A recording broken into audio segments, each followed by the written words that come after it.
Now let's understand Boolean type data type in Python. So here I'm gonna write Boolean. Then let's define a variable.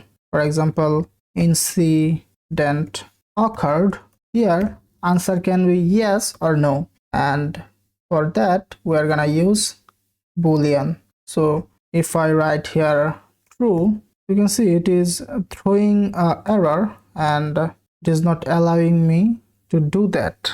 Or here also I have a spelling mistake, sorry. So still it is not allowing me to write true. In other languages, typically this one is a valid Boolean, but in Python the T should be in capital letter. Now it is a valid Boolean. You might ask why this true is working, but the true with the small letter is not working. The reason is Python is case sensitive. For example, if I declare a variable called age equal 20 and another variable with a capital A, and let's say it is 23, then this age and this age is not same, they are different.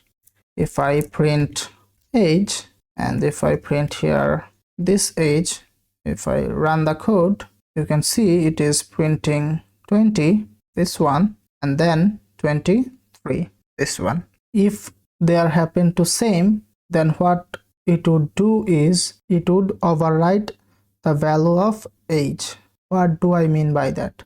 So if I write here again age with every letter small, then if I write 29 and if I run the code, you can see that it is printing the age 29. It has changed 20 to 29.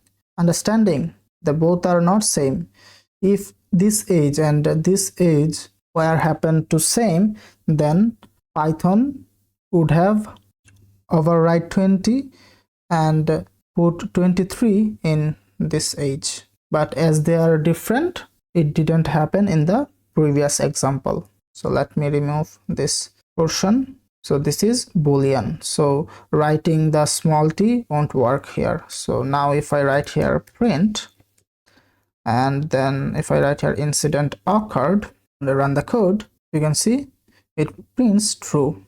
But you might ask, hey, what we put inside a variable print function prints exactly that. But you can see we are not using single or double quotation here. That means it is not string, means it is something else, and that is Boolean. So to make you believe me, what I can do is I can write the type function, and in the curly braces I can pass this incident occurred variable. If I run the code, you can see the type is now bool, means Boolean. If I write here false, it will throw error, but if I make the F capital and then run the code, you can see still it is bool, means Boolean.